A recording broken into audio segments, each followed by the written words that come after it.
안녕하세요. 저 오늘 마을 테드를 강연하게 된 장성숙이라고 하고요. 오늘 주제가 돌봄에 관한 거여서 사무국장님이 저한테 의뢰를 하셨어요. 이번에 해보는 게 어떠냐. 그래서 계속 주저했던 부분이었고 좀 남들 앞에서 제 얘기하는 게 쉽지가 않아서 계속 못하겠다고 얘기를 하다가 이번에 올해 글쓰기 모임을 하게 되면서 이제 내 얘기를 조금씩 드러내도 되지 않을까라는 생각을 하는가 동시에 이제 민숙쌤의 그런 제의를 받아들여서 오늘 이렇게 하게 되었습니다. 오늘 주제를 30대 치매 걸린 엄마와 답 없는 돌봄이라는 주제를 가지고서 제가 이렇게 PPT를 만들어 봤는데요. 솔직히 뭔가 개인적인 얘기를 정리해서 말하기가 참 힘들더라고요. 그래서 요번에 이거를 만드는 계기로 좀 더 나의 너무 개인적이고 너무나 바빴던 그 7년간의 일상들을 어떻게 얘기를 드릴 수 있을까를 이제 생각하면서 한번 만들어 보았습니다. 네. 저를 이제 소개를 하자면, 저는 망우동에서 지금 9년째 살고 있고, 남편과 반려견 1마리, 반려모 3마리가 살고 있으며, 그리고 7년째 엄마를 모시고 함께 살고 있습니다. 제가 이제 여기 결혼을 한 다음에 이 망우동에 이사를 왔는데요. 이 망우동에 이사 온 이유가 2가지가 있었어요. 첫째는 제가 망우동에 미술교습소를 하게 되면서 이쪽으로 이사를 오게 되었고요. 그러고 또 결혼과 동시에 집을 이제 알아보다가 여기에 근처에 그 노인 전문 병원이 있어서 그 병원이 옆에 있는 곳에서 우리의 신혼집을 차리면 나중에 엄마를 모시고 올 수 있겠다라는 생각에 여기 지금 양원역 근처에 망우동에서 저희 거처를 마련하게 되었어요. 저희가 이제 결혼을 이제 할 때 남편하고 약속을 했어요. 엄마를 모시는 조건으로 결혼을 하겠다. 그런데 남편이 정말 아무것도 모르는 선뜻 좋다 라고 얘기를 한 거예요. 그래서 괜찮을까? 그런데 정말 남편은 부모님을 모시는 거에 대해서 정말 아무것도 모르고 특히나 치매 어머니를 모시는 거에 대해서 정말 새하얀 도화지 같이 너무나 모르는 상태에서 오케이 한 거예요. 그래서 나는 얼씨구 좋구나 이거다 하면서 약간 남편과 결혼을 하기로 마음을 먹었고, 그래서 결혼과 동시에 이제 엄마를 모시고 올 준비를 했었어요. 근데 엄마를 바로 모시고 오기에는 제가 조금 생활적으로 조금 자리를 잡지를 못해서 한 2년 동안은 조금 돈도 벌고 그리고 또 집도 꾸미고 그러면서 조금 더 제가 마음의 준비를 할 수 있게끔 시간을 보냈던 것 같아요. 근데 막상 엄마를 이제 모시고 오려다 보니까 생각처럼 쉽지가 않더라고요. 일단 엄마가 이제 치매인 거는 알았지만 엄마의 상태가 어느 정도인지를 제가 파악을 못했던 거예요. 같이 살면서 같이 살지 않았으니까. 그래서 일을 하는 중에 몇 번의 에피소드가 있었는데, 이제 엄마가 그래도 치매 정도가 아주 약하다고 생각을 했었거든요. 그래서 있었는데 계속 파출소에서 연락이 왔어요.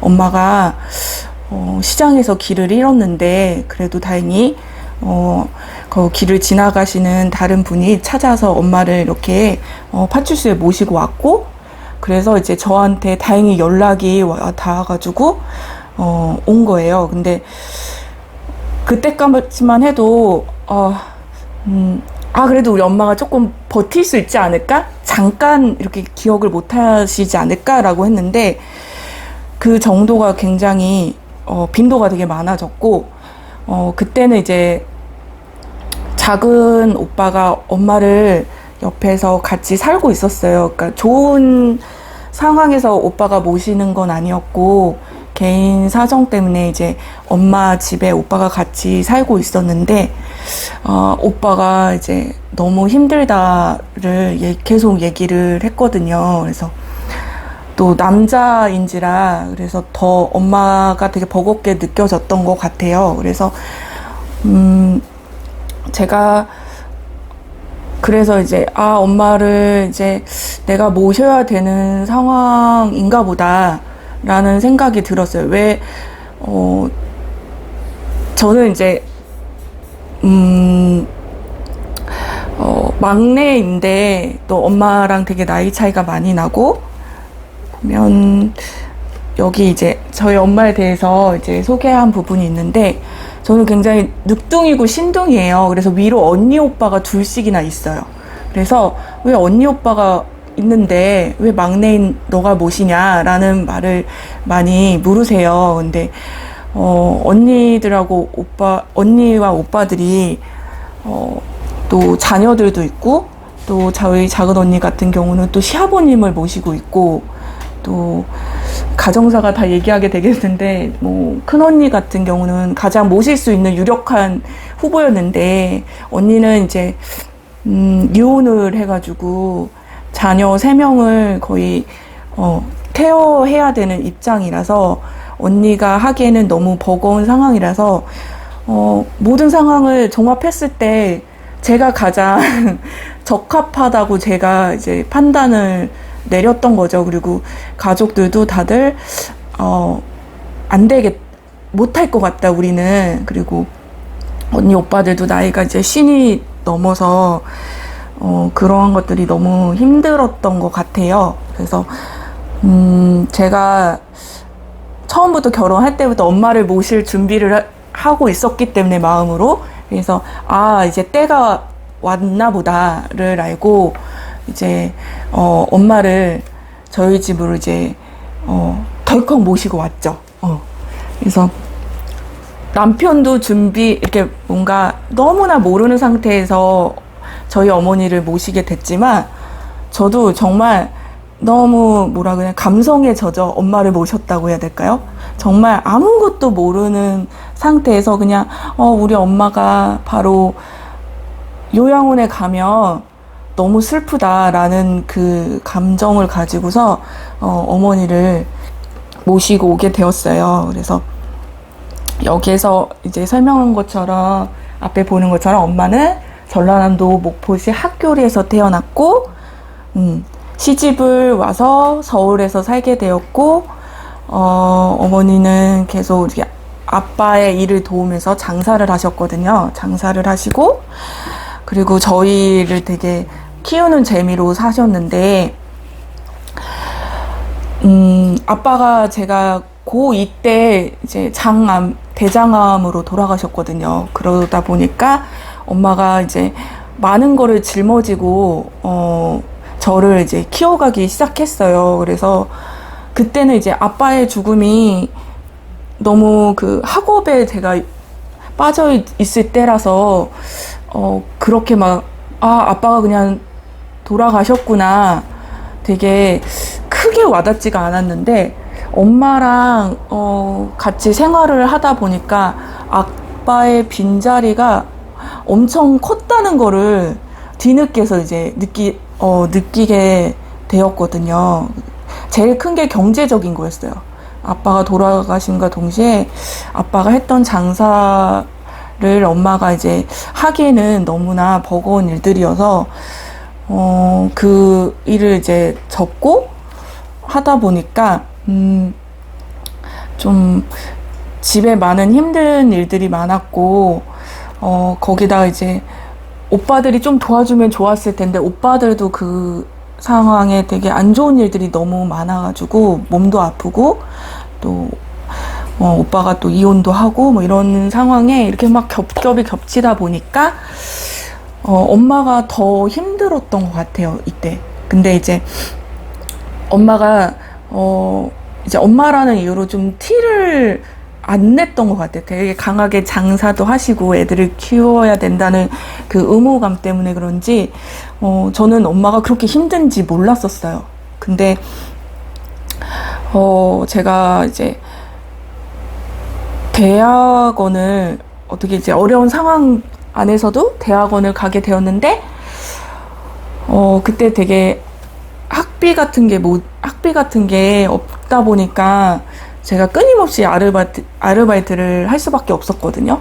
근데 이제 엄마는 끝까지 제가 그림 그리는 일에 굉장히 많은 도움을 주시려고 되게 노력을 많이 하셨어요. 나이가 이때 거의 70대이신데도 불구하고 막 노인정에서 하는 이렇게 푸마시하는 그 할머님들과 하는 막 일을 해서 하루에 막 10,000원, 15,000원 이렇게 벌면서 저한테 어떻게든 보탬을 주려고 하셨고, 또 그 유명한 폐지를 밖에서 이렇게 주우셔가지고 리어카 같은 데다가 그런 것들을 이제 파셔가지고 한 달에 엄마 혼자서 한 50만 원, 뭐 이렇게 60만 원을 버시면 거기서 이제 생활비를 하시고, 나머지를 이제 제가 학교를 다닐 때 항상 이렇게 용돈을 주셨거든요. 그래서 근데 그때는 너무 내 상황이 힘든 상황이다 보니까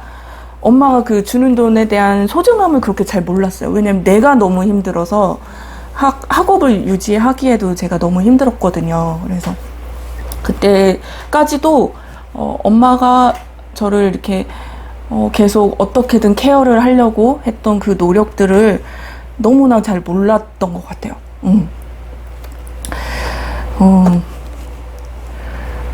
근데 이제 나중에 엄마가 아프시고, 엄마가 이제 처음에는 심근경색으로 쓰러지셨거든요. 그래서 그때가 이제 제가 대학원 가기 전부터 이제 심근경색을 앓고, 뭐 그 이후로 이제 뭐 당뇨가 생기시고, 그 다음에 이제 간암이 오시고, 그래서 병이 하나씩 이제 보태주면서 엄마가 점점씩 굉장히 아픈 몸이 되셨어요. 근데 이제 그때도 원체 어머님이 목소리가 까랑까랑 하시거든요. 장사를 하시던 분이라서. 그래서 아파도 항상 혼자서 막 이렇게 병원에 꿋꿋이 가서 진료받고 약 타고 오시고, 그 안에서도 뭐 노인정 가서 막 일하시고 막 이러다 보니까 엄마가 하도 강하게 잘 버티고 있어서 제가 엄마가 이제 그렇게까지 힘든지를 잘 몰랐던 것 같아요. 근데 이제 결혼하고서 이제 엄마가 치매가 이제 심해진 거를 이제 그 파출소 사건으로 확 와닿은 거죠. 아, 엄마가 치매인가? 라고 생각을 했는데, 아, 치매구나를 이제 확 느끼는 순간이었고, 제가 이제 그때부터는 이제 학원 일을 하면서 엄마 집이 이제 용산이었는데 용산을 밤마다 왔다 갔다 했어요. 근데 그게 너무나 힘들더라고요. 일이 끝나고 엄마를 뵈러 가고, 그리고 이제 엄마가 그때 이제 치매 판정을 어떻게 해서 받아서 장기 요양이 됐는데 불구하고 이제 초기다 보니까 요양보호사님이 이제 얼굴도 한 번도 못 뵀어요. 근데 그 요양보호사님이 오면 엄마가 이제 전화를 걸면 요양보호사가 와서 내 물건을 다 훔쳐간다. 이제 막 의심을 하시는 거예요.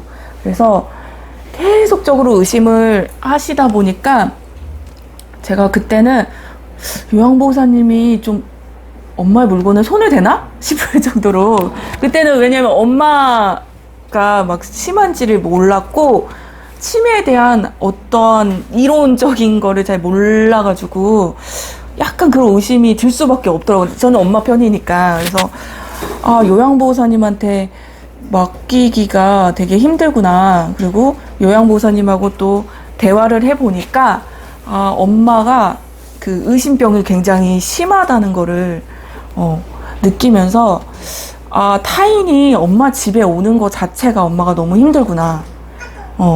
근데 그 집에서는 계속 요양보호사님이 들락날락하면 엄마가 더 불안할 거고, 또 오빠가 저녁에는 케어가 안 되니까 결국은 이제 우리 집으로 모시고 오겠다를 이제 다짐을 하고 학원을 정리를 하기 시작했어요. 학원을 정리하고 제가 2017년부터 이제 엄마를 모시기 위해서 2016년부터 이제 정리를 하고 2017년 2월부터 이제 엄마를 저희 집에 모시고 왔어요. 와서 이제 내가 일도 그만뒀고 내가 자유하고 엄마한테 조금 더 올인해서 뭔가 해드릴 수 있지 않을까라는 기대감을 가지고 있었고, 또 결혼을 해보니까 이제 또 엄마에 대한 그리움이 있잖아요. 그래서 엄마가 나 때문에 희생했던 것들, 그런 것들을 내가 엄마한테 조금 보상해 드릴 수 있지 않을까라는 생각으로 모시고 왔던 것 같아요. 네. 그렇게 해서 어머니가 저희 집에 왔었죠. 그래서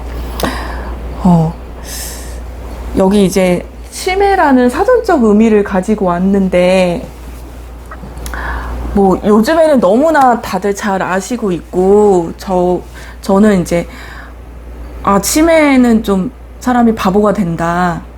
그리고 한자의 조합처럼 또 어리석다라는 뜻도 있어서 엄마가 점점 이상해지는구나. 이때는 뭐 그렇게 생각을 했었어요. 그래서 뭔가 후천적으로 뭐 기억, 언어, 판단력 등 여러 영역의 인지 기능이 감소하여 뭐 일생생활을 제대로 수행하지 못하고 뭐 알츠하이머, 많이 들었던 단어들, 그리고 이런 것들이 와서 엄마가 기억이 점점 없어지는구나, 이런 식으로 약간 단편적으로 엄마를 조금 받아들였던 것 같아요. 그래서 그리고 다들 치매는 절대 걸리지 말아야 돼. 어르신들이 막 그런 얘기 많이 하시잖아요. 그래서 되게 무서운 병이긴 한데 그냥 그래도 뭐 엄마랑 나랑 내가 딸이니까 뭔가 괜찮지 않을까라는 정말 아무것도 모르는 그런 아이처럼 엄마를 모시고 왔던 거죠. 그리고 엄마를 이제 모시게 되면서 처음에는 우리 엄마가 치매라는 거를 알았지만 또 부정하기도 했어요. 우리 엄마는 그래도 일명 말하는 착한 치매일 거야.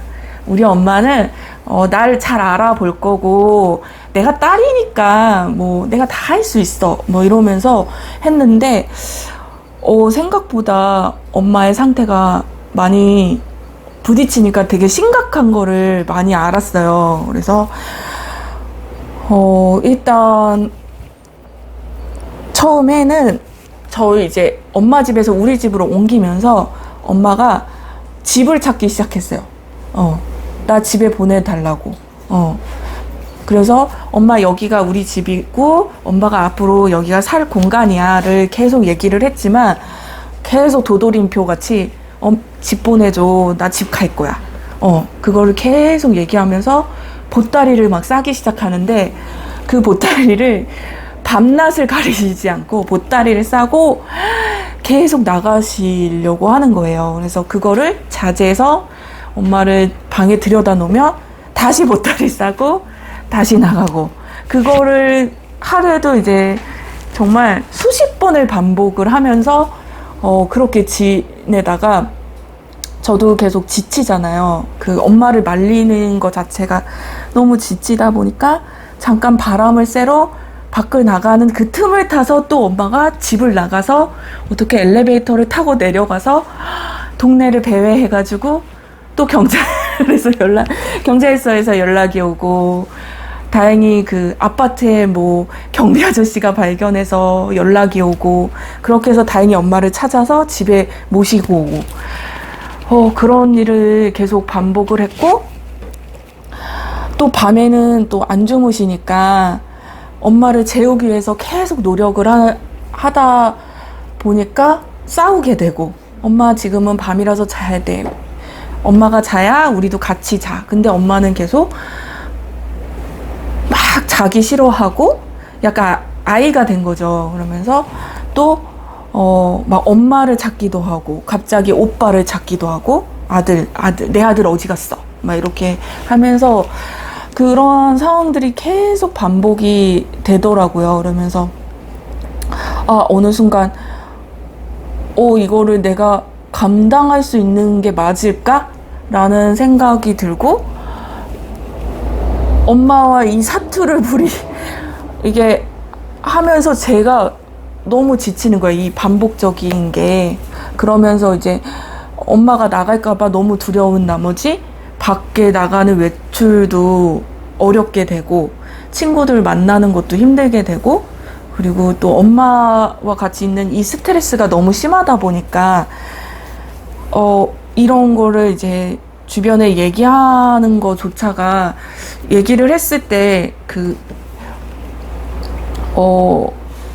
2017년도만 해도 조금 제 친구들이 다 어리다 보니까, 30대 중반이다 보니까 좀 이해하기가 되게 힘들어하고, 왜냐면 이제 그때는 이제 자리 잡고 하루하루 경제생활하고 아이가 이제 다들 어리다 보니까 그런 거 말 들어주는 게 너무 힘들어 하는 거를 느끼게 되었거든요. 그러면서 그 안에서 계속 갈등이 생기는 거예요. 제 주위에 정말 친하다고 생각했던 친구들조차 그 안에서 갈등이 생기면서 사이도 멀어지고, 그럼 점점 의사소통할 사람이 없어지고, 또 이거를 가족들한테 얘기했을 때는 너의 힘듦은 알아. 하지만 너가 모시기로 했잖아. 그리고 처음에는 너 힘들지. 그래, 힘든 거 맞아. 뭐 이렇게 되지만 그 말을 계속 들으니까 나 힘들어. 언니 오늘 너무 힘들었어. 오빠한테도 그런 얘기를 했을 때 나중에는 다들 별로 듣고 싶어 하지 않는? 왜냐면 자기 상황들도 지금 너무나 힘든 상황에 너가 모시기로 하지 않았냐.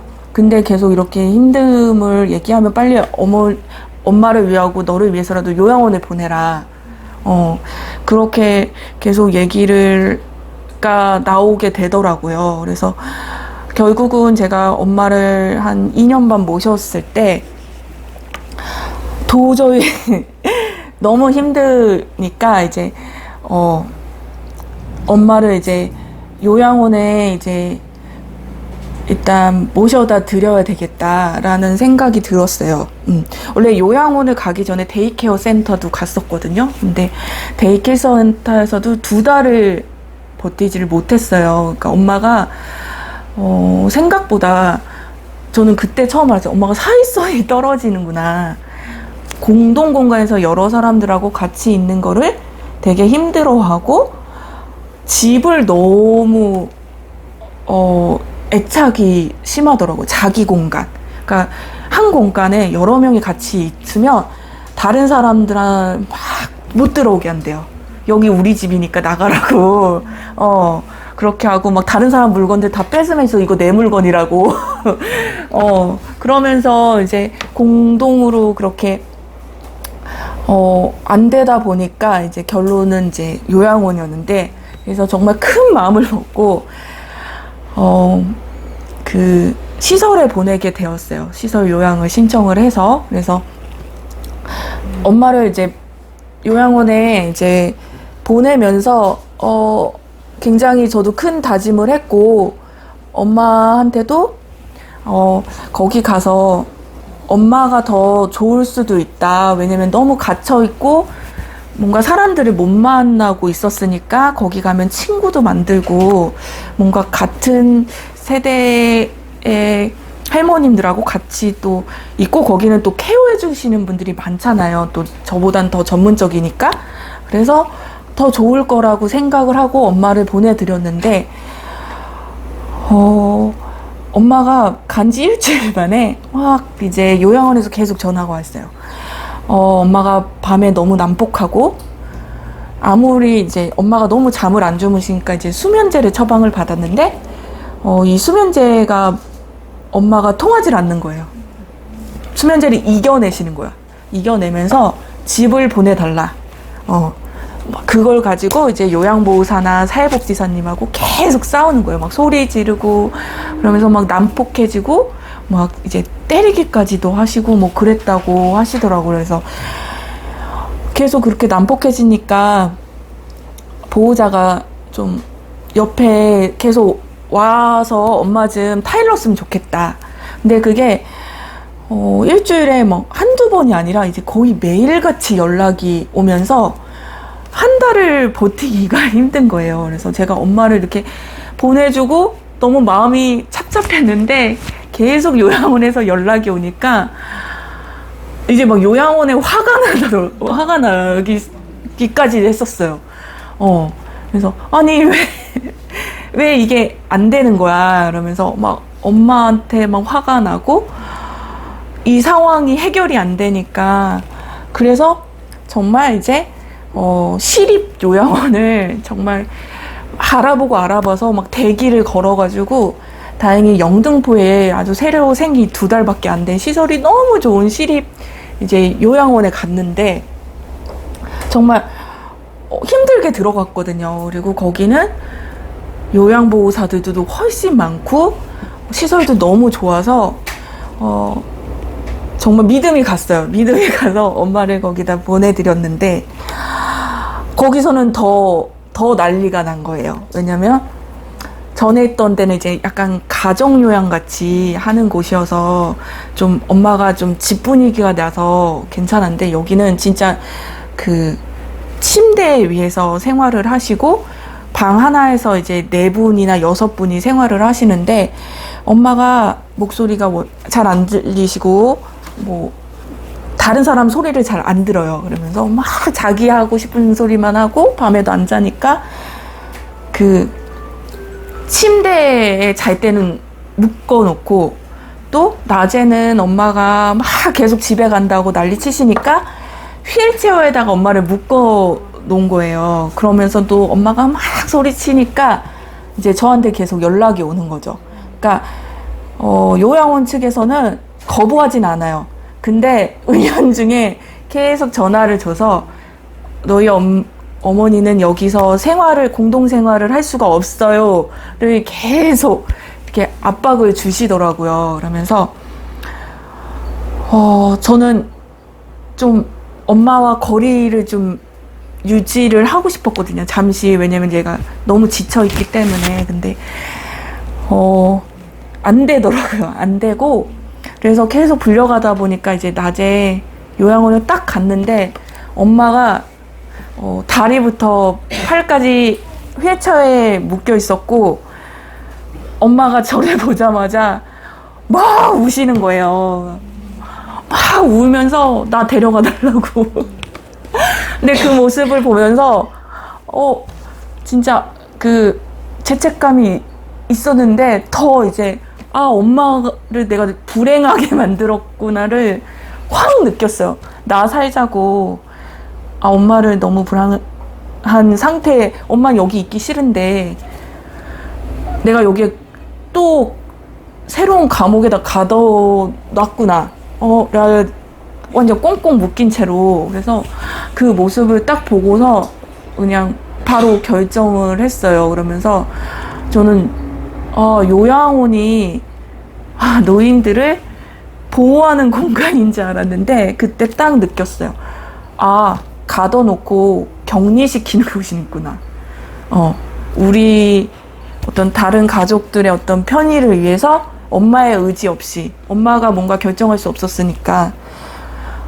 그래서 좀 그때 요양원에 대해서 저희 엄마가 적응을 못한 이유도 있지만 요양원이라는 공간이 썩 엄마한테 좋은 공간이 아니라는 거를 너무 느끼면서 그날 바로 그냥 퇴원 처리를 하고 엄마를 그냥 바로 그냥 모시고 왔어요. 모시고 오면서도 그 사회복지사님들이 되게 미안해 하시긴 하는데 뭔가 우리 엄마가 감으로써 굉장히 조금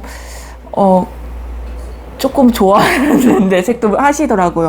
왜냐면 저한테 뭐 70명의 노인이 있는데 우리 엄마가 3위 안에 꼽힐 정도로 힘든 분이시다. 이거를 계속 강조를 하셨기 때문에. 그래서 우리 엄마가 정말 구제불능이구나 를 느끼면서 어쩔 수가 없구나. 그러면서 저는 진짜 효녀가 아니라 진짜 어쩔 수 없어서 엄마를 다시 집으로 모시게 오게 된 거예요. 근데 정말 진짜 신기한 게 엄마가 되게 모를 거라고 생각을 했거든요. 그러니까 그 치매가 걸리면 그 상황에 대해서는 막 감정이 폭발하는데 조금만 지나면 그 상황을 잊어버려요. 있기 때문에 모를 거라고 생각했고 엄마가 요양원에 간 것도 잘 기억을 못 할 거라고 생각을 했는데 집에 왔는데 엄마가 그 전과 다르게 너무나 편안해지는 거를 보게 된 거예요. 그러면서 엄마 방에 딱 오는 순간 정말 그 힘들게 했던 엄마가 그 전과는 다르게 딸을 힘들게 하면 안 되겠구나를 되게 느끼셨는지 엄마가 조금 더 저에게 조금 엄마도 편안하게 하시려고 했고, 그리고 뭔가 안도감, 그 편안함을 엄마가 느끼셨던 것 같아요. 그래서 집에 돌아왔다는, 그리고 또 다른 생각으로는 또 자기가 또 버려질 수 있다? 뭐 이런 거를 좀 무의식적으로 느꼈던 것 같아요. 그래서 그거를 제가 엄마가 말을 하지 않았지만 엄마의 태도의 변화로 제가 이제 그러한 거를 좀 느꼈었어요. 그러면서 엄마가 엄마에게는 집이 되게 중요한 공간인 거를 엄마를 통해서 너무나 알게 되었고, 저도 그때를 이제 체험을 통해서 집이 얼마나 그 엄마한테도 중요하지만 나한테도 얼마나 집이 중요한 공간인지에 대해서 한번 다시 생각했던 것 같아요. 여기서 제가 간병살인이라는 단어를 넣었는데, 제가 엄마를 이제 모시면서 정말 죽이고 싶다는 생각을 들 때가 되게 많았어요. 너무 엄마가 너무 심각했으니까. 그래서 어느 이제 책에서 이제 발견한 부분인데, 읽어드리면, 어느 날 치매인 어머니를 수발하고 있는 지인이 전화를 했다. 어머니를 죽이고 싶어. 알았어. 지금 바로 밧줄을 가지고 도와주러 갈게. 나는 말이 떨어지기 무섭게 대답했다. 그러자 소화기 저편에는 기쁜 한숨 소리가 들렸다. 고마워. 마음이 이제 좀 안정됐어. 저는 이 글을 보는데 너무 뭐라 그래야 되나, 위로를 받더라고요. 그러니까 사람들이 엄마를 모시고 있으면 힘들지, 얼마나 힘들까, 막 효녀야, 이런 말들을 하시는데, 그 말들이 뭐라고 그래, 너무 포장된다? 나는 오늘 가서도 엄마랑 있는 게 너무 싫고, 엄마가 막 저한테 되게 폭력적으로 대할 때, 진짜 엄마랑 나랑 죽을까, 막 이런 심정이 들 정도로 엄마한테 굉장히 항상 좋은 감정만 있는 게 아니거든요. 그러면 이런 말을 들을 때 막 죄책감이 올라오는 거야. 나 그렇게 좋은 딸 아닌데 자꾸 막 엄마 모신다는 것만으로 나를 너무 좋게 봐주시니까. 그리고 이런 감정들, 뭐 엄마를 미워하는 감정들, 막 엄마한테 짜증 부리고 가끔은 엄마가 말을 너무 안 들을 때는 진짜 엄마 등을 이렇게 때리기도 해요. 너무 말을 안 들으니까. 그럴 때, 뭐, 그러고 나서 너무 죄책감이 올라오는 거예요. 그러면서, 이렇게 치매 노인뿐만 아니라 정말 몸이 아프신 분들을 간병하는 사람들이나 그런 사람들이 항상 좋은 마음으로 돌볼 수 없거든요. 근데 뭔가 그래야 될 것만 같은, 나도 그렇게 뭔가, 이 사회적으로 배워왔고, 그래야 뭔가 내가 좋은 사람이 되는 것 같고, 좋은 사람 컴플렉스가 생긴다고 그래야 되나? 근데 나는 그러지 못하고, 그러니까 막 제 마음에서 막 갈등이 장난이 아니었는데, 이 글을 보니까, 나 같은 사람이 많구나. 그러한 것들을 좀 느끼게 됐거든요. 그리고 저와 같이 그렇게 노인이 노인을 모시죠, 요즘에. 그래서 부부 간에 뭐 남편이 아내가 치매가 걸려서 나중에 뭐 동반으로 뭐 자살을 했다, 뭐 이런 사건들도 뭐 TV에서도 나오고, 그러니까 그게 너무나 이제 이해가 될 정도로 얼마나 돌봄 안에서 얼마나 많은 그 힘듦들이 있는데, 이렇게 말로 설명할 수 없는 그 힘듦들이 있거든요. 근데 또 이 힘듦도 있지만 엄마가 항상 힘들게 하는 건 아니거든요. 그러니까 치매에 대해서 사람들이 조금 오해를 하시는 부분이 있는데, 엄마가 계속 정신이 없는 상태가 아니에요.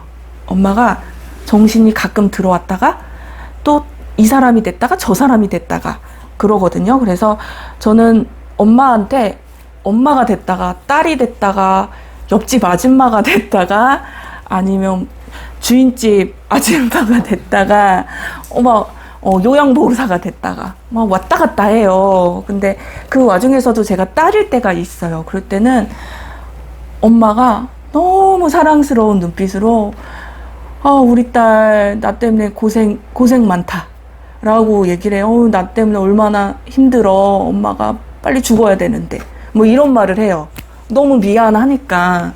근데 그러고 뭐 착해지실 때 착한 아이처럼 될 때도 있어요. 막 엄마가 막 제가 하는 말에 막 빵긋빵긋 웃고, 너는 어떻게 이런 맛있는 거를 나한테 이렇게 갖다 줘? 이러면서 너무 고마워 막 이러면서 얘기를 하실 때는 너무 난 힘들 때가도 갑자기 너무 엄마가 알아주니까 너무 고마운 거예요. 와, 엄마가 아는구나. 엄마가 정신이 잠깐 이렇게 없을 때도 있지만 이거를 몸으로는 뭔가 알고 있다라는 거를 느끼게 되더라고요. 그러면서 엄마한테 가끔 너무 힘들어서 엄마 나랑 엄마 우리 그냥 살지 말까? 막 이런 말도 하고, 엄마한테 막 험한 소리도 하고 하지 말아야 될 소리도 가끔 하는데, 이런 말들을 엄마한테 얘기하면 엄마한테 이게 다 상처로 남겠구나. 내가 은연중에 엄마가 기억하지 못할 거야를 생각하면서 나도 모르게 엄마한테 그런 얘기들을 너무 힘드니까 너무 힘들어서 그렇게 얘기했는데 아차 싶더라고요. 그러면서 이제 그런 말들을 하지 말아야 되겠다. 내가 아무리 힘들어도 그런 얘기들을 그런 거를 이제 약간 은연중에 이제 느끼고 있었는데, 제가 이제 엄마를 돌볼 때 너무 뭔가 공부를 한 것도 아니고 어디서 돌봄에 대해서 배운 게 아니다 보니까 그냥 제가 아는 대로 엄마를 모셨어요. 그리고 그 치매 지원센터 가서 살짝 교육도 받고, 교육을 받은 거를 이제 이론적인 거를 한번 엄마한테 적용을 하려고 하지만 잘 안 되더라고요. 이게 이론가. 그리고 그래서 엄마에 대해서 이제 어떻게 하면 엄마랑 어차피 나는 계속 살아가야 되고 그러기 때문에 어떻게 하면 엄마랑 나랑 같이 살아갈 수 있을까를 이제 계속 생각하게 되는 것 같아요.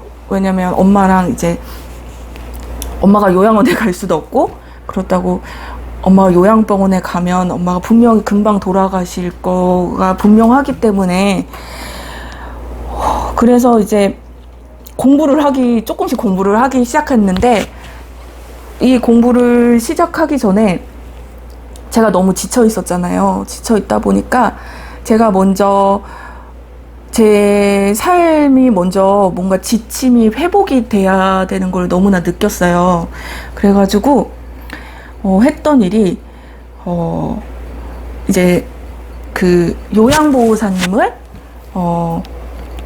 저희 집에 오시게 했어요. 왜냐면 처음에는 좀 저희 집에 약간 저의 치부를 보여준다고 생각이 들 정도로 저희 집에 엄마의 그런 모습을 보여주는 게 힘들더라고요. 그리고 저의 어떤 공간을 이렇게 완전히 내어줘야 되기 때문에 타인에게 그게 되게 거부감이 있었는데 제가 모든 걸 엄마를 케어하기에는 너무나 힘든 거를 느꼈고 그래서 이제 하나씩 이제 내려놓은 게 이제 요양보호사님이 저희 집에 오는 거였는데 그 요양보호사님이 이제 오시면서 처음엔 걱정이 됐어요. 엄마랑 계속 트러블이 나고 내가 없을 때 타인이 우리 집에 있는 걸 믿고 맡겨도 될까? 그런 생각이 들어서 처음에는 조금 요양보호사님을 못 믿기도 했었어요. 조금 부담스러웠기 때문에 제가 집에 누가 오는 게. 근데 이제 그 시간에 제가 잠시라도 나가서 그때는 이제 3시간 엄마가 4등급이었기 때문에 3시간 동안 밖에 나갈 수 있었는데 그 3시간이 엄마랑 그 공간을 분리시키는 그 행위조차가 엄마한테 뭔가 케어할 수 있는 힘을 준다? 뭔가 별거 아닌데 조금 엄마를 거리감을 좀 형성을 함으로써 조금 감정에 치우치지 않는 돌봄을 할 수 있게 되더라고요. 그래서 그때 이제 했던 게 동네를 이렇게 돌아다니기 시작했고 그때 강아지를 이렇게 산책하는 겸 그러면서 이제 그때 이제 마을 아이들에서 뭔가 켈리 수업이 있었어요. 그래서 일단 신청을 해가지고 켈리 수업을 그 1시간 하는 동안 뭐 이렇게 사람들하고 잠깐 만나면서 약간 환기시키고 뭔가 엄마 얘기를 떠나서 뭔가 나를 볼 수 있는 시간들을 가지면서 조금씩 제가 뭔가 엄마를 돌볼 수 있는 힘이 조금씩 생긴다는 걸 느꼈고요.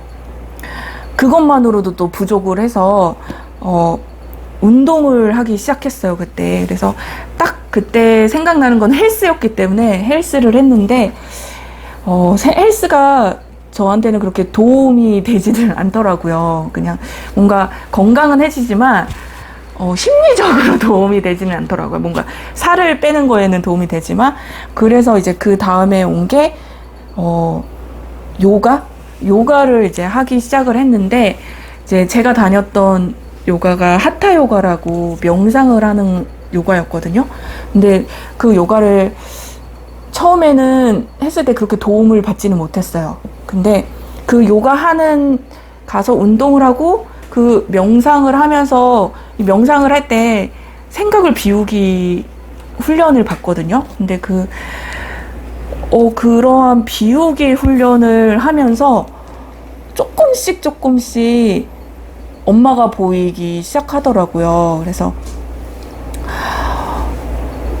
내가 이러한 그 비우기를 통해서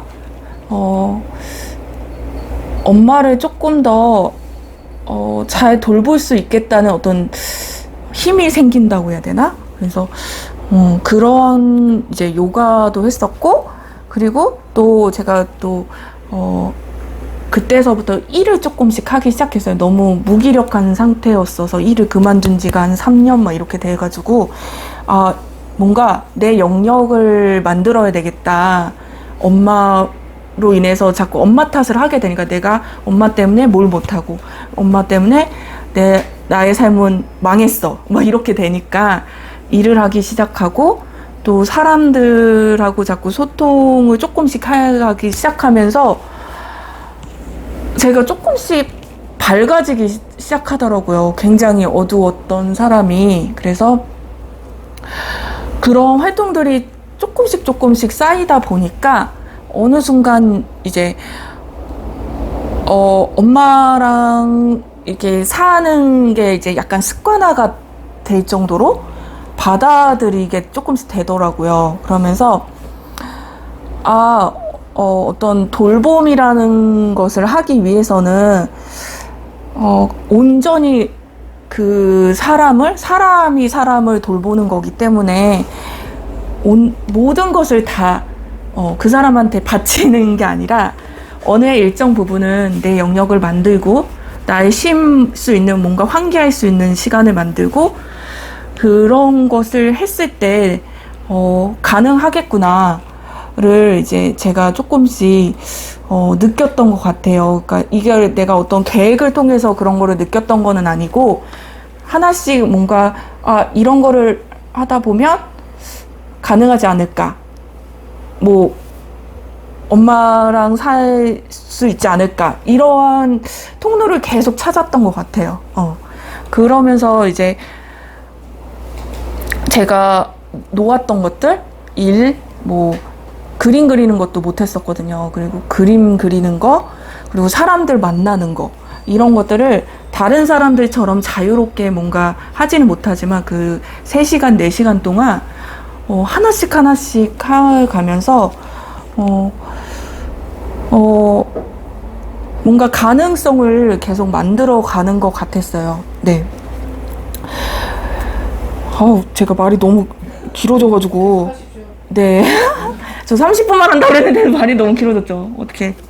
그래서, 돌봄은, 우리 이제 집이라는 공간에서, 가능하게끔 제가 이제 만드는 그런 활동들을 계속 해왔고, 그리고 그 치매라는 엄마가 이제 아픈 몸이, 집이라는 그 장소만으로도 그 엄마한테 이게 어떤 치유의 공간이 될 수 있다는 거를 제가 느꼈거든요. 그래서 저는 이제 그 요양원이나 병원이 아닌 엄마가 그 집이라는 자기가 살던 공간이 더 좋긴 하지만 어떻게 가족의 보살핌이라는 그 집의 공간 안에서 있었을 때 엄마가 거기서 편안함을 느꼈고 거기서 온기를 느꼈고 그 엄마와 저가 이제 감흥이 가능한 어떤 의사소통도 가능하고 어떤 지속적으로 엄마가 살아갈 수 있는 그런 힘을 얻지 않았을까를 제가 조금 느꼈거든요. 왜냐하면 엄마가 저희 집에 왔을 때는 상태가 굉장히 안 좋았었거든요. 근데 점점씩 우리 집에서 제가 같이 있는 것만으로도 엄마가 약간 얼굴에 생기가 생긴다는 거를 되게 많이 느꼈었어요. 그래서 엄마가 이제 오빠랑 있을 때는 불안했던 것 같아요. 자기가 이상한 거를 감지는 하고 있는데 자꾸 길도 잃고 오빠를 힘들게 했기 때문에 그래서 더 불안해서 더 이상한 행동들을 하고 그랬던 것 같은데 이제 저랑 있으면서는 약간 수면장애 그거 빼고는 그리고 좀 엄마 집을 가고 싶은 거 그런 거 빼고는 다른 면에서는 굉장히 많이 엄마가 안정화가 됐었다를 얘기 드리고 싶었고요.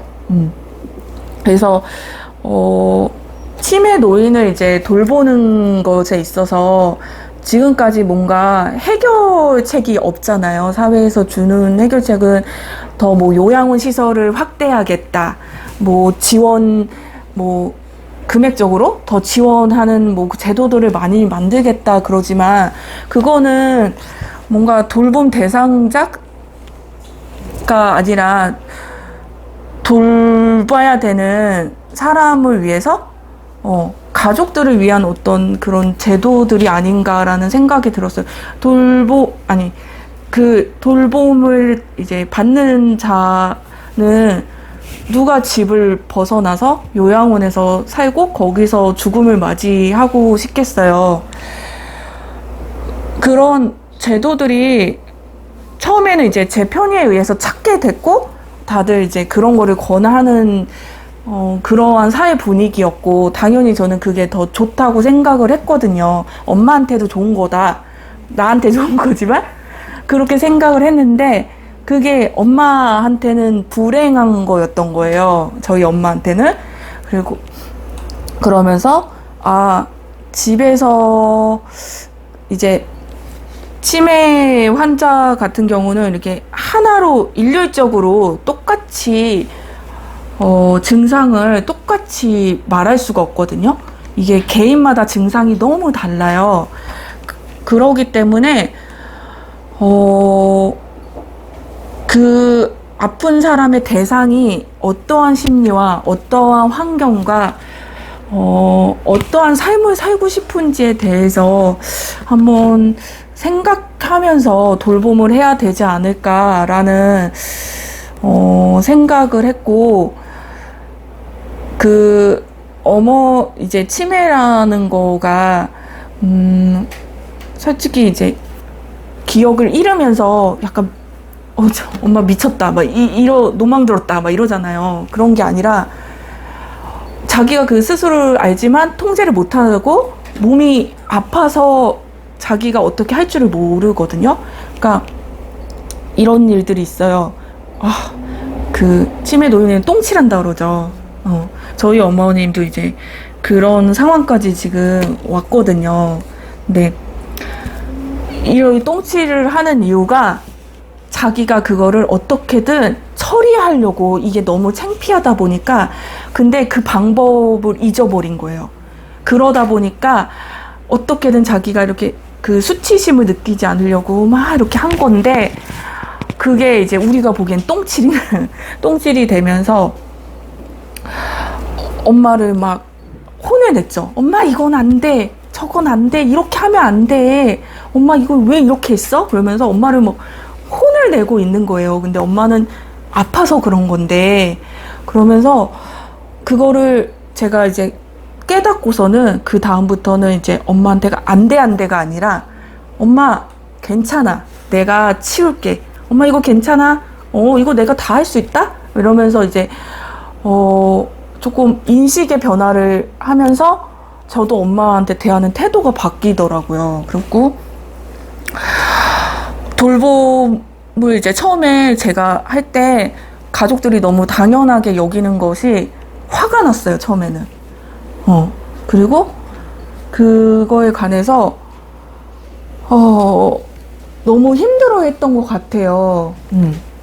왜 나 혼자서 내가 해야 돼? 라는 거를 너무, 그리고 또 내가 또 여성이기 때문에 더 저한테 왔던 것 같기도 해요. 언니가 아니고 저였기 때문에 오빠들은 할 생각이 아예 없고, 이제는. 그래서 그런 거에 대해서 너무나 힘들어 했는데, 제가 여성이어서가 아니라 제가 엄마를 감당하는 거거든요. 근데 그거를 몰라주더라고요. 그러면서 저 스스로 나는 엄마를 케어하고 감당하고 있는 거에 대한 어떤 자부심? 그런 거를 이제 스스로 막 가지려고 노력을 하고 있어요. 그래서 그러한 어떤 돌봄을 하실 때, 왜 이거는 나한테 당연한 일을 내가 책임지기로 했으니까, 그 여자인 딸이 잘하니까가 아니라 내가 하기로 했고 내가 책임지기로 했으니까 난 대단한 거야 하면서 나를 칭찬하면서 하니까 엄마한테 뭔가 행동을 할 때 내가 대견스럽게 되더라고요. 이제는 마음이. 그러면서 돌봄을 할 때 조금 더 돌보는 상황들이 많아지잖아요. 그럴 때 자기의 어떤 되게 무의미하고 보이지 않는 일이 아니라 굉장히 대단한 일을 하고 있다는, 그리고 주변에서도 그런 격려를 되게 많이 해줬으면 좋겠다라는 얘기를 드리고 싶고요. 이제 여기 밑에 그 돌봄이라는 것 자체가 일방적으로 돌봐주는 게 아니거든요. 그리고 엄마가 그냥 인형은 아니잖아요. 엄마 이렇게 저렇게 밥 먹어? 뭐 이러면서 엄마가 밥 먹고 말을 잘 들어야 되는 게 아니라, 엄마도 사람이고 엄마도 자기 의지가 있고 자기 생각이 있는데 그게 잘 표현이 안 되는 거고, 그러기 때문에 제가 엄마의 몸이 되어줘야 되는 게 중요한 거고, 그러면 엄마가 조금 더 편하게 내가 삶을 영위할 수 있으니까. 그래서 내가 엄마의 손이 되고 다리가 되고 눈이 되고 말이 되고 힘이 되는 거에 관해서 그거를 굉장히 엄마가 나한테 너무 의존한다, 부담스럽다가 아니라 엄마한테 내가 힘이 됨으로써 좀 더 그 아픔을 이겨낼 수 있구나, 그러한 측면에서 좀 바라봤으면 좋겠다, 그런 것들을 얘기하고 싶어서 이렇게 정리를 했는데, 네. 전달이 됐을지 모르겠네요. 네. 그리고 이제 마지막에 이제 제가 앞에서 이제 얘기를 했지만, 제가 많은 사회 제도 중에서 그래도 제일 좋다고 한 게 가정 요양보호사님이거든요. 제가 요양보호사님의 도움을 받아서 사회에 그나마 이렇게 한 발을 내디딜 수 있었어요. 지금 요양보호사님이 엄마를 돌보고 계셔줘가지고 제가 이렇게 나올 수가 있거든요. 그래서 진짜 독박 돌봄에서 정말 엄마와의 여유와 거리감을 줬고, 제가 다른 일상을 만들 수 있었고, 그리고 요양보호사님은 원체 다른 어르신들을 많이 모셔왔고, 그렇기 때문에 제가 모르는 그러한 영역들을 많이 알려주세요. 그러다 보니 그런 거에 관해서 굉장히 도움을 많이 받거든요. 그래서 다른 사람들한테 물어보기 힘든 것들 있잖아요. 주위에서는 다 아는 수 없는 문제들이 많으니까 그런 것들을 뭔가 물어볼 수 있는, 소통할 수 있는 분이 있다는 것만으로도 되게 힘이 되거든요. 그리고 뭔가 병원 진료를 받거나 뭐 그럴 때도 다들 가족들 바쁘잖아요. 가족들한테 계속 의존하기가 너무 힘들거든요. 근데 요양보호사님하고는 어떤 일이기 때문에 좀 더 그래도 적극적으로 저를 도와주시기 때문에 굉장히 제가 요양보호사님에 관해서 되게 항상 감사한 마음을 가지고 있어요.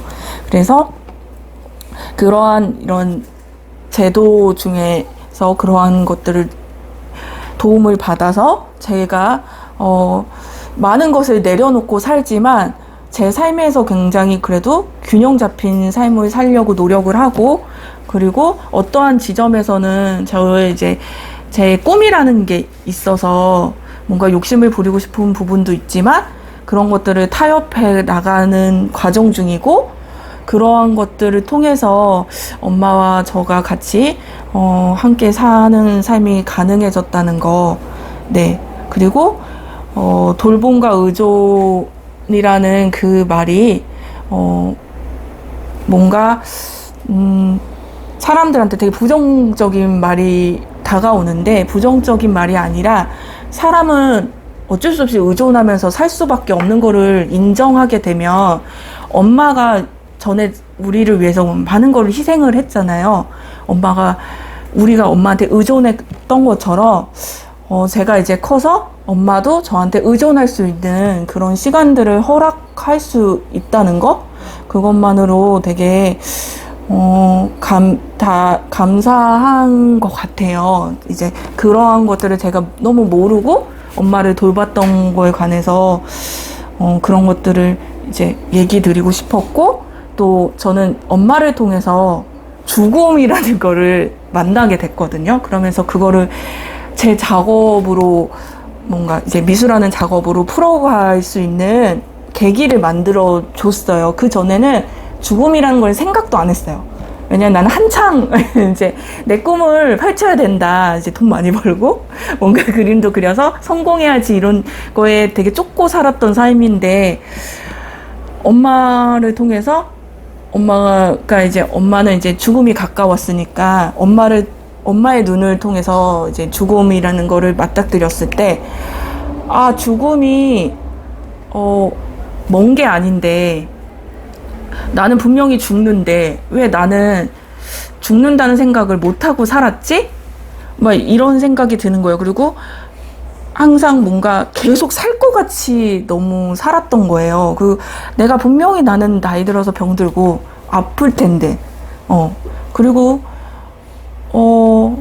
분명히 내가 어떻게 죽을지 모르지만 분명히 사람은 죽잖아요. 그래서 그런 거에 대해서 생각할 수 있는 시간들을 엄마가, 엄마를 돌보면서, 생각하게 되더라고요. 그러니까 그게 엄마를 돌봄으로써 가능했던 시간들이었던 것 같아요. 그래서 그거를 나의 삶의 어떤 영역에서 죽음은 먼 일이 아니라 나의 가장 삶의 자연스러운 일이다를 조금 받아들일 수 있는 것 같아요. 그러니까 무서운 일이 아니라 뭔가 내가 잘 죽을 수 있게 내가 앞으로 어떻게 살아야 되겠다에 대해서 초점을 좀 맞추면서 조금 삶을 살아가는 데 있어서 내가 뭘 집중해야 될지 그러한 부분들을 조금 알아가는 시기들을 제가 지금 맞이하면서 계속 생각하고 있는 과정 중이거든요. 그래서 돌봄이라는 게 굉장히 힘들죠. 그리고 사람들이 굉장히 안 보이는 일이잖아요. 근데 그 돌봄이 꼭 필요한 거고, 그 돌봄을 통해서 많은 사람들이 또 삶을 살아갈 수 있고, 굉장히 힘든 일이지만, 그 돌봄을 제공하는 사람들이 힘들기만 한 건 아니다. 너무 힘든 부분만 너무 부각시키니까, 삶의 어떤 정말 중요한 부분들을 엄마라는 사람을 같이 상호 이렇게 소통을 하면서 많은 것들을 배울 수 있었다? 그런 것들을 좀, 알려주는 시간이 되었으면 좋겠습니다. 제가 너무 생각보다 말이 길어져가지고, 제가 정리가 안 된 상태에서 얘기를 하려다 보니까, 많은 시간을 좀 따분할 수도 있는데, 들려드렸던 것 같아요. 네. 이런 시간을 만들어준 것도 엄마를 통해서 이렇게 얘기를 할 수 있었던 거니까, 이런 시간도 되게, 감사한 것 같아요. 네. 네, 아니에요. 네, 네. 너무 길게 해서 죄송해요.